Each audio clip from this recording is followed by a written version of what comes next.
All right, hello everyone. We are back for hole number 9 here. We're going to be setting up, not doing anything too fancy here. We're going to pretty much back off altogether. You guys saw I used a Titan last time. I'm going to back off and use just a katana here. But I do want you guys to be aware that, going for this hole out is going to be something to think about. So, even movie ball, bunny ball, resisting that wind could be kind of tempting to do, just to really give yourself that nice opportunity. One of the things that I do want to mention is, the second shot becomes a little bit harder. But I just want to show you, we're just going to use rock here. There's no...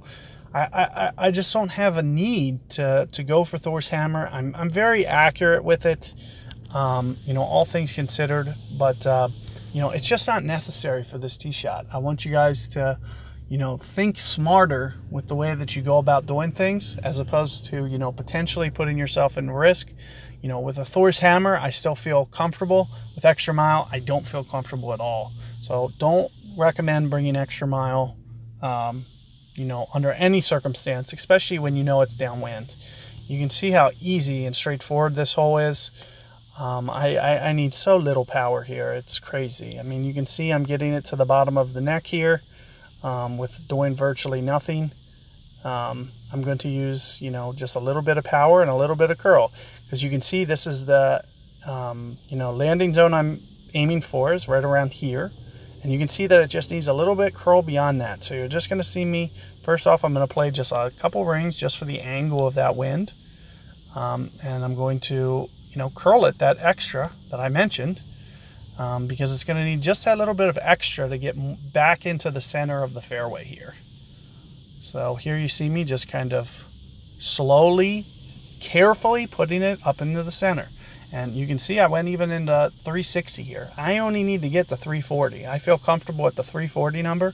So here you just see me doing a little bit extra just so I can show you kind of a range.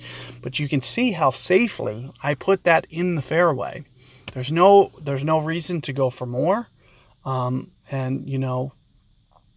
Additionally, there's no reason to, bring extra mile and potentially put yourself in a little bit of trouble. And same thing, you can see that just threading through, having that little extra accuracy boost is very important. And just look at what I do with the spin, to try to be, as precise as I can. The way that I go about doing things, I can do things very good with that method. So if I have the alternative, you're going to see me for this hole use about 5 backspin and land very tighter on the hole. And you can see that's going to be, I'm going to keep the ball guide kind of short and to the right, but just barely. And we're not talking about a lot, just like a green grit or two. You're going to see me keep it short and to the right, just a little bit.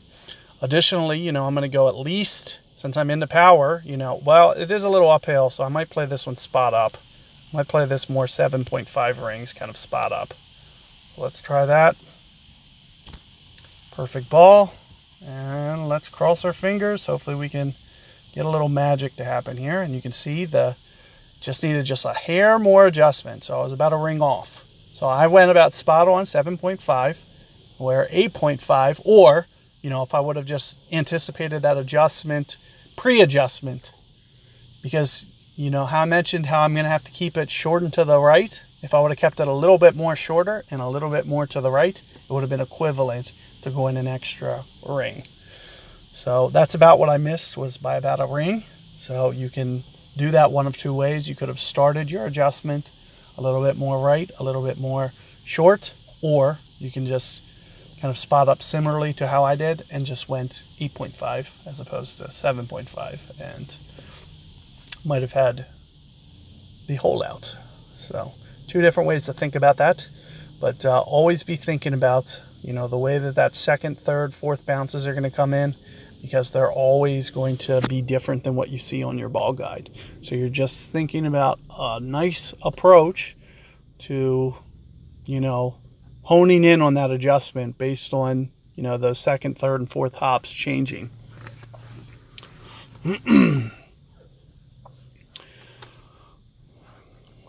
So here you can see we are going to be going to the playoff here. So this will be the last overtime possibility here. So let's see which hole they give us. Milano, straight in the wind, it looks like. Appears, but you can see how my opponent is straight to his spin before it even gets to him. Still on his spin. That's an obvious giveaway you're playing a replay. Another obvious reason that we're playing a replay is because, you know, there's no emojis, not to mention, you know, how many times I've forfeited. So after you forfeit X amount of times, they're just not going to give you live guides anymore. So and notice, wow, that's an interesting method for my opponent. That's not too bad. When you're into the wind, you can do it that way. As you can see, you know, you can have very good success. But, you know, especially with a sniper straightforward, I'm still going to be able to beat that a high percentage of the time. So here you're just going to see me back off just a little bit on how much backspin I might use. I'm going to use more of like kind of in here, 5-ish, because it is straight into the wind. And keep in mind that, you know, I am going to go off of max adjustment when we have a wind like this. So 5 rings is going to be essentially exactly what I do. So that's what this looks like. Perfect ball. I'm assuming, you know, all things considered, most times I'm going to be inside 1.92 on an easy win like that. So overcomplicating the shootout is not something that I recommend doing unless the wind gets way up there.